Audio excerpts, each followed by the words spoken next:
నన్ను ఏం చేయమంటావమ్మా? అతను హత్య చేశాడు, హంతకుడు, చట్టం శిక్షించాలి, తప్పదు. నిజమే. ఎందుకు చంపాడు? ఎవరి కోసం చంపాడు? అతను చంపకపోతే మీ కూతురు జీవితం ఏమయ్యేది?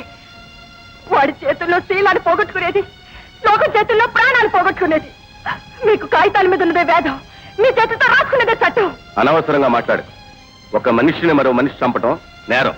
మనిషిని మరో మనిషి చిత్రహింసలు పెట్టడం నేరం కాదా? అది నిర్ణయించడానికి న్యాయస్థానం ఉంది. మీరు నిర్ణయించేలోగా యువతల వాళ్ళు చేస్తారు. మీరు చేయలేని పని అతను చేశాడు, మీరు చెప్పలేని న్యాయం అతను చెప్పాడు, మీరు ఇవ్వలేని తీర్పు అతను ఇచ్చాడు. అందుకు అతను నేరస్తుడు. ఇందు, హింసకు హింస ప్రతీకారం కాకూడదమ్మా.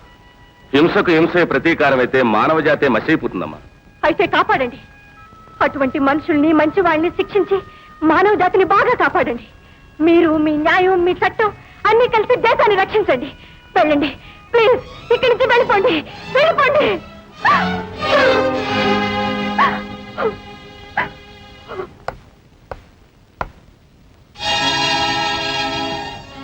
లక్ష్మి, జడ్జిగా రిజైన్ చేస్తున్నాను. ఎందుకనండి?